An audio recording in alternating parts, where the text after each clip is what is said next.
ಪದಗಳು ಕಾಣೆಯಾಗಿವೆ. ಆ ಕಾಣೆಯಾದ ಪದ ಯಾವುದು ಅನ್ನೋದನ್ನು ನಾವು ಕಂಡುಹಿಡಿಯಬೇಕು. ಅದರ ಜೊತೆಗೆ ಅವರು ಒಂದಷ್ಟು ಸೂಚನೆಗಳನ್ನು ಕೊಟ್ಟಿದ್ದಾರೆ. ಅಂದ್ರೆ ಮೊದಲ ಪದ ಕೊಟ್ಟಿದ್ದಾರೆ, ಎರಡನೇ ಪದ ಕಾಣೆಯಾಗಿದೆ, ಮೂರನೇ ಪದ ಕೊಟ್ಟಿದ್ದಾರೆ. ಈ ಮೊದಲ ಪದ ಮತ್ತು ಮೂರನೇ ಪದಗಳನ್ನು ಉಪಯೋಗಿಸಿಕೊಂಡು ನಾವು ಎರಡನೇ ಪದವನ್ನ ಕಂಡುಹಿಡಿಯಬೇಕಾಗುತ್ತೆ. ಸೊ ಇದನ್ನು ಕಂಡುಹಿಡಿಯಬೇಕಾಗಿತ್ತಂತಂದ್ರೆ ಮೊದಲನೇ ನಮಗೆ ಪದಗಳನ್ನ ಎ ಮತ್ತು ಡಿ ರೂಪದಲ್ಲಿ ಬರೆಯುವುದು ಗೊತ್ತಿರಬೇಕು. ಅದನ್ನು ಉಪಯೋಗಿಸಿಕೊಂಡು ನಾವು ಇಲ್ಲೇ ಕಾಣೆಯಾದ ಪದವನ್ನ ಕಂಡುಹಿಡಿಯಬೇಕು. ನೋಡೋಣ, ಇಲ್ಲಿ ಏನ್ ಕೊಟ್ಟಿದ್ದಾರೆ? ಎರಡು. ಅದು ಯಾವುದು? ಮೊದಲ ಪದ ಅಂದ್ರೆ A1 ಅಥವಾ ನಾವು ಎ ಅಂತ ಹೋಗ್ತೀನಿ, ಅದು ಎರಡು. ಆಮೇಲೆ A3 ಕೊಟ್ಟಿದ್ದಾರೆ ನೋಡಿ, 1 2 3 ಅಂದ್ರೆ A3 ಕೊಟ್ಟಿದ್ದಾರೆ. ಅದನ್ನ ಯಾವ ರೀತಿ ಬರ್ಕೊಂತೀವಿ? A plus 2D. ಸೊ ಇದು ಯಾವ ರೀತಿ ಬಂತು ಅನ್ನೋದನ್ನ ನಾನು ವಿಡಿಯೋ ಮೊದಲಿಗೆ ತಿಳಿಸಿದ್ದೀನಿ. ಅದನ್ನ ಇನ್ನೊಮ್ಮೆ ನೋಡಿ ಆ ನಂತರ ಈ ಪ್ರಶ್ನೆಗಳನ್ನ ಬಿಡಿಸೋದಕ್ಕೆ ಪ್ರಯತ್ನಿಸಿ. A3 ಏನಿದೆ? A plus 2D. ಸೊ ಅದಕ್ಕೆ ಎಷ್ಟು ಬಂತು? ಎಷ್ಟು ಕೊಟ್ಟಿದ್ದಾರೆ ಅವರು? 26 ಅಂತ ಕೊಟ್ಟಿದ್ದಾರೆ. ಸೊ ನಮಗೀಗ A2 ಕಂಡುಹಿಡಿಯಬೇಕು ಅಂತಂದ್ರೆ ಎರಡನೇ ಪದವನ್ನು ಕಂಡುಹಿಡಿಯಬೇಕು. ಎರಡನೇ ಪದ ಕಂಡುಹಿಡಿಯಬೇಕು ನಮಗೆ ಸಾಮಾನ್ಯ ವ್ಯತ್ಯಾಸ ಬರ್ತಿತ್ತು ಅಂದ್ರೆ ಅದನ್ನ ನಾವು ಒಂದನೇ ಪದಕ್ಕೆ ಕೂಡಿಸಿದ್ರೆ ನಮಗೆ ಎರಡನೇ ಪದ ಸಿಗುತ್ತೆ. ಹೌದಾ? ಅದೇ ರೀತಿ ನಮಗೆ A3 ಗೊತ್ತಿದೆ, A ಪ್ಲಸ್ 2D = 26 ಅಂತ ಬಂತು. ಸೊ A ಅನ್ನೋದು ಏನಿದೆ? 2. ಸೊ ನೀವು ಎರಡನ್ನ ತಗೊಂಡ್ರಿ, 2 ಪ್ಲಸ್ 2D = ಎಷ್ಟಾಯ್ತು? 26 ಆಯ್ತು. ಸೊ ಇಲ್ಲಿ 2 ಇದೆ, ಇಲ್ಲಿ 2D ಇದೆ, ಇದನ್ನು ಕೂಡಿಸೋದಕ್ಕಾಗಲ್ಲ ನಮಗೆ. ಸೊ ಆ ಎರಡನ್ನ ಬಲಕ್ಕೆ ತೆಗೆದುಕೊಂಡು ಹೋದ್ರೆ 2D = 26 ಮೈನಸ್ 2. ಸೊ ಇಲ್ಲೇನ್ ಬರ್ತಾ ಇದೆ? 24 ಬರ್ತಾ ಇದೆ. ಇಲ್ಲಿ ನೋಡಿ 2D ಅನ್ನೋದೇನು? 2ರ ಗುಣಾಕಾರ D ಅಂದ್ರೆ 2 ಇಂಟು D. ಸೊ ಈ 2 ಇಲ್ಲಿ ಗುಣಾಕಾರ ಮಾಡ್ತಾ ಇದೆ. ಈ ಎರಡನ್ನ ನಾವು ಬಲಬದಿಗೆ ತೆಗೆದುಕೊಂಡು ಹೋದ್ರೆ ನಮಗೆ D ಇರುತ್ತೆ 24 ಭಾಗಾಕಾರ 2. ನೋಡಿ ಕ್ಯಾನ್ಸಲ್ ಮಾಡಿ, 2 ಬಂದಲೆ 2 ಬಂದಲೆ 2 2. So D = 12. ಸೊ ನಮಗೆ ಏನ್ ಸಿಕ್ತು? ಸಾಮಾನ್ಯ ವ್ಯತ್ಯಾಸ 12 ಸಿಕ್ತು. ಸೊ ನಮಗೆ ಆರಾಮಾಗಿ A2 ಕಂಡುಹಿಡಿಯಬಹುದು. ಅಂದ್ರೆ ಕಾಣೆಯಾಗಿರುವಂತಹ ಸಂಖ್ಯೆ ಪದ. So A2 = A plus D. A ಇನ್ನೊಂದು 2 ಇದೆ ಪ್ಲಸ್ 12. ನಮ್ಮ ಉತ್ತರ 2 ಪ್ಲಸ್ 12 14. ನಮಗೆ ಬಂತು ಉತ್ತರ 14. ಎರಡನೇ ಪ್ರಶ್ನೆ ನೋಡಿ. ಎರಡನೇ ಪ್ರಶ್ನೆಯಲ್ಲಿ ಮೊದಲ ಪದವೇ ಕಾಣೆಯಾಗಿದೆ, ಎರಡನೇ ಪದ ಕೊಟ್ಟಿದ್ದಾರೆ, ಮೂರನೇ ಪದ ಇಲ್ಲ, ನಾಲ್ಕನೇ ಪದ ಕೊಟ್ಟಿದ್ದಾರೆ. ಸೊ ನಮಗೀಗ ಮೊದಲಿಗೆ ಇತ್ತು ಒಂದನೇ ಪದ ಇತ್ತು, ಮೂರನೇ ಪದ ಇತ್ತು, ಎರಡನೇ ಪದವನ್ನ ಯಾವ ರೀತಿ ಕಂಡುಹಿಡಿದ್ವಿ? ಸಾಮಾನ್ಯ ವ್ಯತ್ಯಾಸ ಯಾವುದು ಅನ್ನೋದ್ರ ಮೂಲಕ ಕಂಡುಹಿಡಿದ್ವಿ. ಸೊ ಇಲ್ಲಿ ಏನ್ ಮಾಡಬೇಕು? ಮೊದಲಿಗೆ ಇಲ್ಲಿ ನಾವು ಎರಡನೇ ಪದ ಮತ್ತು ನಾಲ್ಕನೇ ಪದಗಳನ್ನ ಯಾವ ರೂಪದಲ್ಲಿ ಬರ್ಕೋಬೇಕು? A ಮತ್ತು D ಗಳ ರೂಪದಲ್ಲಿ ಬರ್ಕೊಳ್ಳೋಣ. ಸೊ ನೋಡೋಣ, ಏನ್ ಕೊಟ್ಟಿದ್ದಾರೆ? A2 ಕೊಟ್ಟಿದ್ದಾರೆ. ಸೊ ಅದನ್ನ ಯಾವ ರೀತಿ ಬರ್ತಾ ಇದೀವಿ? A ಪ್ಲಸ್ D ಎಷ್ಟಿದೆ? 13. ಓಕೆ. ಅದೇ ರೀತಿ A4 ಕೊಟ್ಟಿದ್ದಾರೆ. A4 ಅಂತಂದ್ರೆ A ಪ್ಲಸ್ 3D ಎಷ್ಟು ಬಂತು? ಉತ್ತರ 3 ಅಂತ ಅವರು ಕೊಟ್ಬಿಟ್ಟಿದ್ದಾರೆ. ಸೊ ಈಗ ಏನ್ ಮಾಡಬೇಕು? ನಮಗೆ ಇಲ್ಲಿ ಒಂದು ಸಮೀಕರಣ ಬರ್ತಾ ಇದೆ. A plus D = 13, A plus 3D = 3. ಹೌದು ತಾನೆ? ಸೊ ನಾನು ಇದನ್ನ ನನ್ನ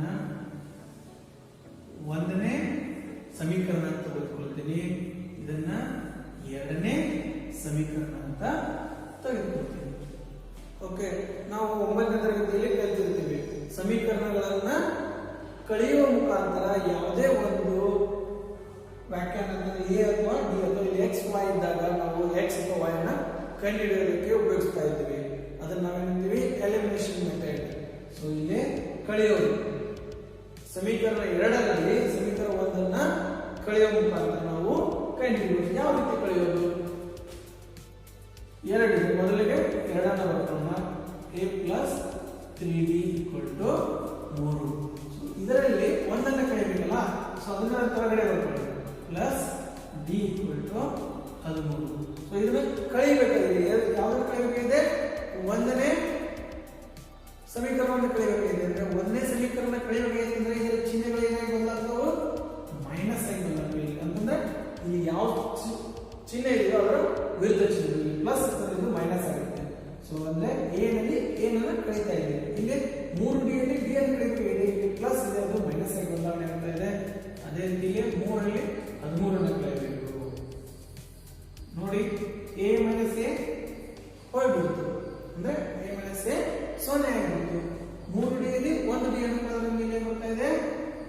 2D ಬರ್ತಾ ಇದೆ. ಸೊ 3D ಯಲ್ಲಿ 1D ಹೋದ್ರೆ 3D ಯಲ್ಲಿ 1D ಹೋದ್ರೆ ಉಳಿಯೋದು 2D. ಸೊ ಇಲ್ಲಿ 3 ಇದೆ, 3ರಲ್ಲಿ 13 ಹೋಗುತ್ತಾ? ಇಲ್ಲ, 13ರಲ್ಲಿ 3 ಹೋಗುತ್ತೆ. ಸೊ ಅದು ಯಾವ 13ರಲ್ಲಿ 3 ಹೋದ್ರೆ 10, ಯಾವ 10? -10. ಸೊ ನಮಗೆ ಇಲ್ಲಿ ಏನು ಸಿಗ್ತಾ ಇದೆ? D = -10 divided by 2. ಸೊ 2 1 5 ಇಲ್ಲಿ ಯಾವ 5? -5. D = -5. ಸೊ ಇದು ನಮ್ಮ ಉತ್ತರ. ಸೊ ಇದು ಉತ್ತರ ಅಲ್ಲ, ಇದು ಬರೀ ನಮ್ಮ ಸಾಮಾನ್ಯ ವ್ಯತ್ಯಾಸ. ಸೊ ಈಗ ನಮಗೆ ಸಾಮಾನ್ಯ ವ್ಯತ್ಯಾಸ ಸಿಕ್ತು. ನಾವೀಗ ಎ ಅನ್ನು ಕಂಡುಹಿಡಿಯಬೇಕು ಮತ್ತು A3 ಅಂತಂದ್ರೆ ಮೂರನೇ ಪದವನ್ನ ಕಂಡುಹಿಡಿಯಬೇಕು. ಅವಾಗ ಏನ್ ಮಾಡಬೇಕು? ಈ ವ್ಯತ್ಯಾಸಗಳನ್ನ ಯಾವುದಾದ್ರೂ ಒಂದು ಸಮೀಕರಣದಲ್ಲಿ ತುಂಬಿದ್ವಿ ಅಂತಂದ್ರೆ ನಮಗೆ ಎ ಸಿಗುತ್ತೆ. ಡಿ ಎಷ್ಟು ಬಂದಿತ್ತು? -5 ಬಂದಿತ್ತು. ಅದನ್ನು ಸಮೀಕರಣ 1ರಲ್ಲಿ ತುಂಬ್ತಾ ಇದ್ದೀನಿ. ಎ = ಗೊತ್ತಿಲ್ಲ, ಪ್ಲಸ್ ಡಿ ಗೊತ್ತಾಗಿದೆ ಎಷ್ಟು? -5 = 13. ನೋಡಿ ಇಲ್ಲಿ ಪ್ಲಸ್ ಇದೆ ಮೈನಸ್ ಇದೆ, ಬ್ರಾಕೆಟ್ ಅಂತಂದ್ರೆ ಇಂಟು ಅಂತ ಹೇಳಿದೆ. Plus into minus -5 = 13. ಸೊ ಈಗ ಎ = ಈ ಮೈನಸ್ ಇದೆ ಆ ಕಡೆ ಹೋದ್ರೆ ಏನಾಗುತ್ತೆ? ಪ್ಲಸ್ ಆಗುತ್ತೆ. ಸೊ ಇದು ಪ್ಲಸ್ ಆಯ್ತು. 13 + 5 18. ನಮ್ಮ ಉತ್ತರ ಏನಿದೆ? ಎ = 18. ಎ ಅದನ್ನ ಮೊದಲ ಪದ. ಇನ್ನು ಬೇಕಾಗಿರೋದು A3. A3 ಯಾವ ರೀತಿ ಬರ್ತೀವಿ ನಾವು? A + 2D. A ಏನಿದೆ? 18 ಬಂದಿದೆ, ಪ್ಲಸ್ 2 ಇಂಟು ಡಿ ಏನಿದೆ? ಇಲ್ಲಿ ಮೈನಸ್ ನಲ್ಲಿದೆ, ಅದಕ್ಕೆ ನಾನು ಬ್ರಾಕೆಟ್ ಅಲ್ಲಿ ಬರ್ತಾ ಇದ್ದೀನಿ. ಸೊ ಮೊದಲಿಗೆ ಬ್ರಾಕೆಟ್ ಅನ್ನು ಓಪನ್ ಮಾಡಿ, ಪ್ಲಸ್ ಇಂಟು ಮೈನಸ್ ಮೈನಸ್ ಇದೆ, 18 - 2 10 18 ಮೇಲೆ 10 ಉತ್ತರ 8. ನಮ್ಮ A3 ಏನು ಬರ್ತಾ ಇದೆ? 8 ಬರ್ತಾ ಇದೆ. ಇಲ್ಲಿ 8ನ್ನ ತುಂಬಿದೆ. ಸೊ ಇದು ನಮ್ಮ ಉತ್ತರ. ಮೂರನೇ ಪ್ರಶ್ನೆಯಲ್ಲಿ ನೋಡಿ, ಬಹಳ ಈಸಿ. ಈ ತರ ಕೊಡ್ಬೇಕು ಯಾವಾಗಲೂ. A1 ಅಂದ್ರೆ ಎ ಮೊದಲ ಪದವನ್ನು ಕೊಟ್ಬಿಟ್ಟಿದ್ದಾರೆ, 4ನೇ ಪದ ಕೊಟ್ಟಿದ್ದಾರೆ, ನಡುವಿನ ಪದಗಳನ್ನು ನಾವು ಆರಾಮಾಗಿ ಕಂಡುಹಿಡಿಯಬಹುದು. ಯಾವ ರೀತಿ? ಎ ಕೊಟ್ಟಿದ್ದಾರೆ, 4ನೇ ಪದ A4 ಕೊಟ್ಟಿದ್ದಾರೆ. ನಾವು ಮೊದಲ ಸಾಮಾನ್ಯ ವ್ಯತ್ಯಾಸವನ್ನು 1 ಕಂಡುಹಿಡಿದ್ಬಿಟ್ರೆ ಮುಗಿದೋಯ್ತು. ನಾವು 2ನೇ ಪದ ಮತ್ತು 3ನೇ ಪದವನ್ನು ಡಿ ಸಾಮಾನ್ಯ ವ್ಯತ್ಯಾಸವನ್ನು ಕೂಡಿಸುವುದರ ಮೂಲಕ ಕಂಡುಹಿಡಿಯಬಹುದು. ನೋಡೋಣ. ಎ ಏನಿದೆ? 5 ಇದೆ. ಓಕೆ, ಅದು 1 2 3 4 ಅಂದ್ರೆ 4ನೇ ಪದ. ಸೊ ಅದನ್ನು ಯಾವ ರೀತಿ ಕೊಟ್ಟಿದ್ರೆ? ಭಿನ್ನ ರಾಶಿ ಅಂತ. ಯಾವ ಭಿನ್ನ ರಾಶಿ? ಮಿಶ್ರ ಭಿನ್ನ ರಾಶಿ ಇದೆ. ಅದನ್ನು ನಾವು ವಿಷಮ ಭಿನ್ನ ರಾಶಿ ಅಂದ್ರೆ ಇಂಪ್ರಾಪರ್ ಫ್ರಾಕ್ಷನ್, ವಿಷಮ ಭಿನ್ನ ರಾಶಿಗೆ ಪರಿವರ್ತಿಸಿಕೊಳ್ಳಬೇಕು. ಅಂದ್ರೆ ಇದು 9.1/2 ಇದೆ. ಅಂದ್ರೆ 2 ಅಂಶಗಳಲ್ಲಿ 1, 9 ಪೂರ್ಣಗಳು ಅಂದ್ರೆ 9.1/2. ಸೊ ಈಗ ಅದನ್ನ ಏನ್ ಮಾಡಬೇಕು? ವಿಷಮ ಭಿನ್ನ ರಾಶಿ ಮಾಡಬೇಕಾಗಿರ್ತದೆ. ಮೊದಲಿಗೆ ಗುಣಾಕಾರ ಮಾಡಿ. 9 18, ಶೇಷ 1 ಇದೆ, ಅದನ್ನು ಕೂಡಿಸಿ 19 ಆಯ್ತು. 19/2 ಬರ್ತಾ ಇದೆ.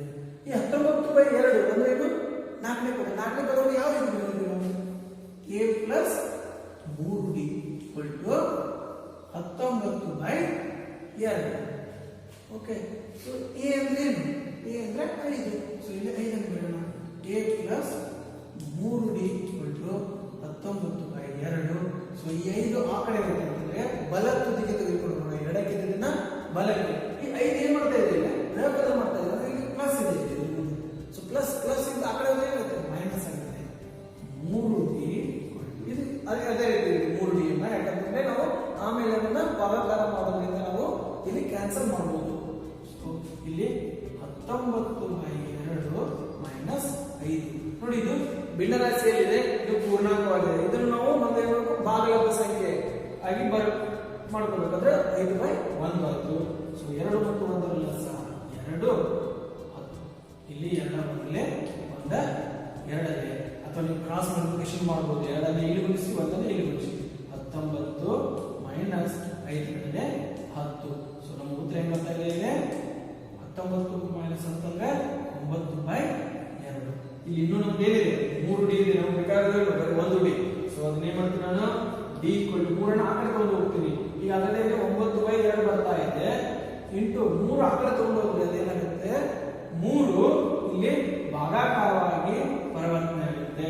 ಇಂಟು 1. ಸೊ ಇಲ್ಲಿ 1/3 ಆಗುತ್ತೆ. 3 ದಿಂದ ಆ ಕಡೆ ಹೋದ್ರೆ 1/3 ಆಗುತ್ತೆ. ಸೊ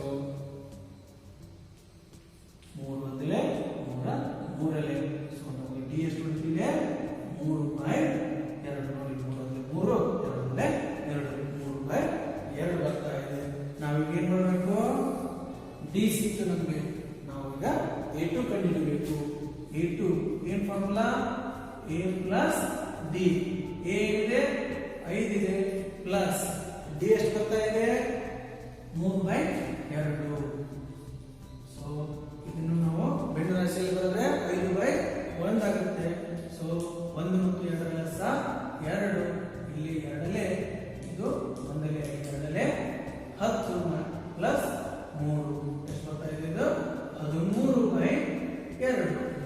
ಈಗ ನಾವು ಇದನ್ನ 13/2 ಅಂತಾನೆ ಬರೆಯೋದಿಲ್ಲ, ಯಾಕಂದ್ರೆ ಅದು ವಿಷಮ ಭಿನ್ನರಾಶಿಗಳಿದೆ. ಅದನ್ನ ನಾವು ಏನ್ ಮಾಡಬೇಕು?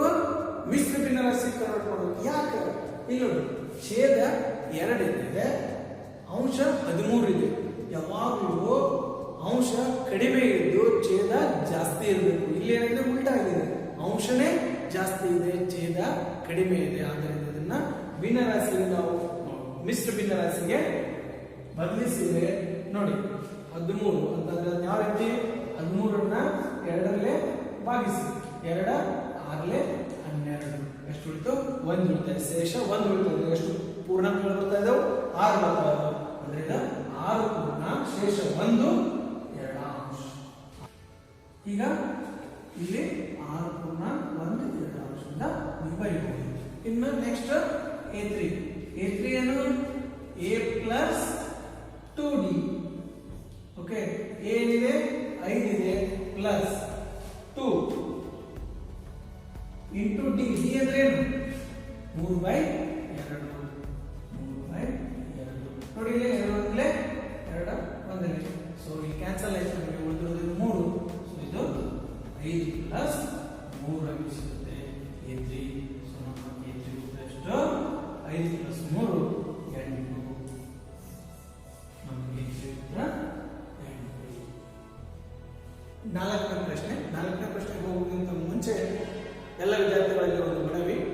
ನಮ್ಮ ಈ ವಿಡಿಯೋ ಸರಣಿಗಳು ತಮಗೆ ಇಷ್ಟವಾದಲ್ಲಿ ಸಬ್ಸ್ಕ್ರೈಬ್ ಮಾಡಿ ನಮ್ಮ ಚಾನಲ್ ಅನ್ನು. ಹಾಗೆ ನಿಮ್ಮ ಎಲ್ಲ ಸ್ನೇಹಿತರಿಗೂ ಫಾರ್ವರ್ಡ್ ಮಾಡಿ. ಎಲ್ಲ ಕನ್ನಡ ಮಾಧ್ಯಮ ಮಕ್ಕಳಿಗೆ ನಮ್ಮ ಚಾನಲ್ನ ಪರಿಚಯಿಸಿ ಮತ್ತು ಪ್ರೋತ್ಸಾಹಿಸಿ. ಪ್ರೋತ್ಸಾಹವನ್ನು ನಿಮ್ಮ ಲೈಕ್ ಕೊಡೋದ್ರ ಮೂಲಕ ಮತ್ತು ಸಬ್ಸ್ಕ್ರೈಬ್ ಮಾಡೋದ್ರ ಮೂಲಕ ನೀವು ಮಾಡಬೇಕಾಗಿ ಒಂದು ವಿನಂತಿ. ಈಗ 4ನೇ ಪ್ರಶ್ನೆ ಏನ್ ಕೊಟ್ಟಿದ್ದಾರೆ? A ಕೊಟ್ಟಿದ್ದಾರೆ, 1ನೇ ಪದ A1.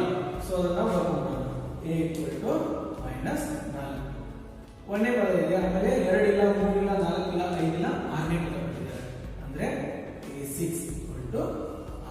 ಮತ್ತೆ ನಾವು ಏನ್ ಮಾಡೋದು? ಮೊದಲು ಸಾಮಾನ್ಯ ವ್ಯತ್ಯಾಸ ಅಂದ್ರೆ ಡಿ ಅನ್ನು ಕಂಡುಹಿಡಿಯಬೇಕು.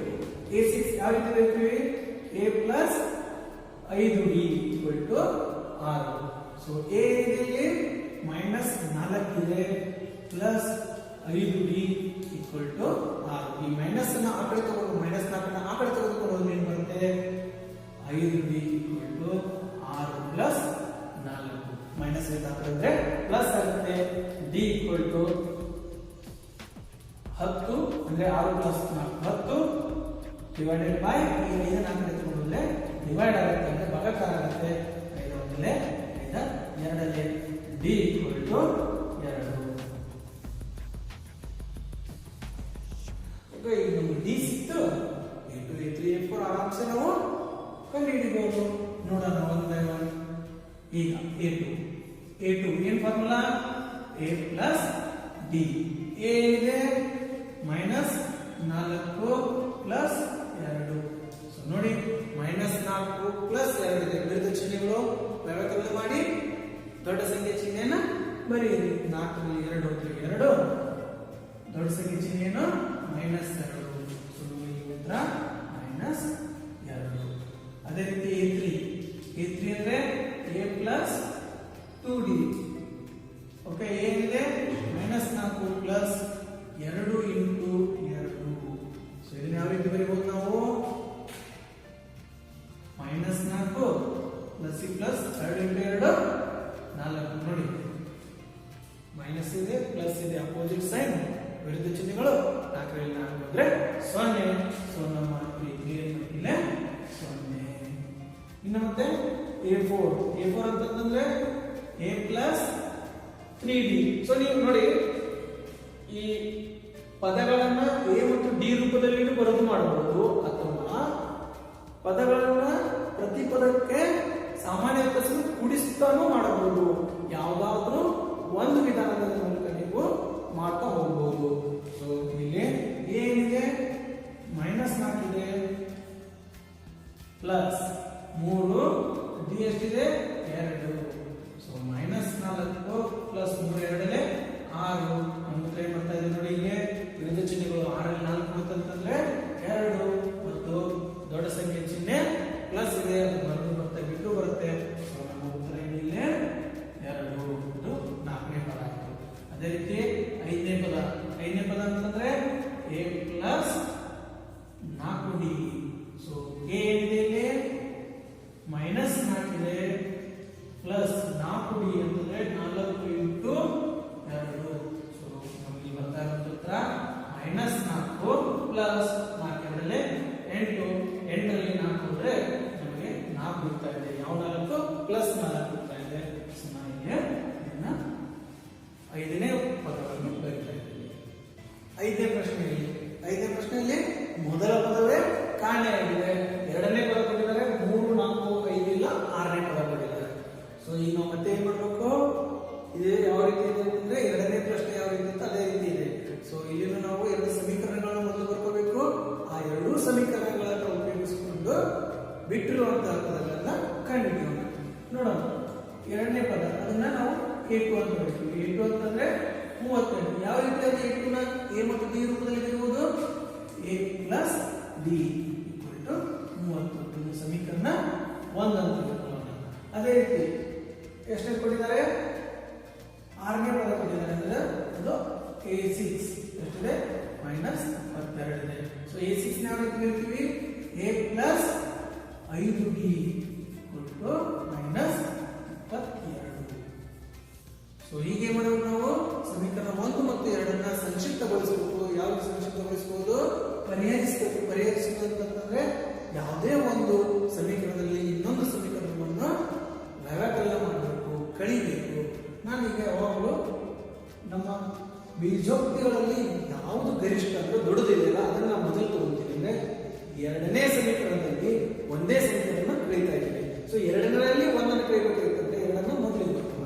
ಏನಿದೆ, a ಪ್ಲಸ್ 5d = -22.